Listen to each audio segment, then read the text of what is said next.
O'zi amerikanskiy kanal keldi do'stlar. Diqqat qilinglar, qaranglar. Kanalda o'zi ham amerikanskiy, kanal nomeri ham Amerika nomeriga ochilgan, kanal egasi ham Amerikada. Kanal katta ehtimol bilan juda katta protsenti Amerika prosmotrga mo'ljallangan. Amerikanskiy kanalimiz mana Yevropa kanal qilmoqchi bo'lganlar uchun tavsiya qilaman. Staji borlar uchun va Yevropa kanal qilmoqchi bo'lganlar uchun.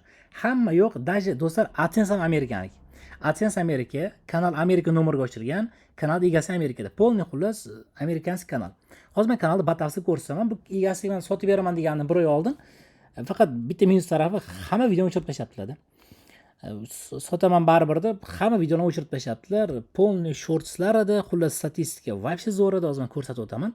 Mana bu bir oy oldin gaplashgandik, sotar ekanman, o'chirib tashlabdilar hammasini. Mana hozir statistikasini ko'rsatib o'taman. 1 yillik statistikaga qarasanglar, jami 17 million prosmotr bo'lgan. Shundan 183 mingta odam, ya'ni hamma odam deyarli oxiriga 1 yilda qo'shilgan. Kanal 14 dollar qo'shilgan, chunki bu kanalda yana plyuslar bor edi, xullas, videolarda bor-ku, apellyatsiya qilib plyuslashga ulab olish imkoniyati bor edi. Lekin kanal egasi sotar ekanman deb hamma videoni o'chirib tashlabdilar. Bitta minus shu, lekin aytib o'tganimdek, hamma yo'q, auditoriya chet el bo'layotibdi mana. Keling, mazkur auditoriyani batafsil ko'rsatay mana. Auditoriya Indiya, Indoneziya, Finlandiya, Filippin, Saudiya nesiyat mana. Chunki amerikanskiy kanal do'stlar, polni Amerikada ko'rgan. Mana sizga ko'rsatib o'tishim mumkin device'larda, mana e'tibor beringlar. Device bu MacBook, endi men o'zim O'zbekistondaman. Xo'p, mana iPhone, Florida, США, Amerika mana. Ko'ryapsizlar? Floridadalar o'zlari kanalda egasi.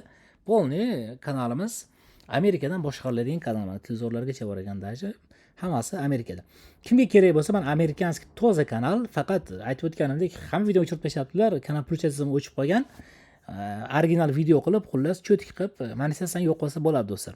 Kimga qiziq bo'lsa do'stlar, mana amerikanskiy kanalga qiziqaman deganlar bo'lsa, kanal narxi 650 dollar deyapmiz. Konkret oladigan odam bo'lsa, ozgina tushib beramiz. Nima uchun qimmat? Aytib o'tganimdek, hamma yo'q Amerika bo'layotibdi. Masalan, kanal sotib olsanglar ham, misol uchun sotib olsanglar, ijtimoiy o'zgartirmasanglar, shu amerikanskiy kanal qilsanglar, chiqib ketish ehtimoli yuqoriroq, tushunyapsizmi? Egasini ham chiqarib olmaymiz, egasiga aytamiz, agar xo'p desalar, kanal ularda ham sizlarda ham turaveradi. O'zlari ham video ko'radi Amerikada. Kanallar tezroq chiqib ketish ehtimoli yuqoriroq bo'ladi. Prosmotr tezroq bo'ladi do'stlar. Kim xohlasa, mana 650 dollar konkret oladigan odam bo'lsa, Telegramdan aloqaga chiqaverasizlar. Salomat bo'ling.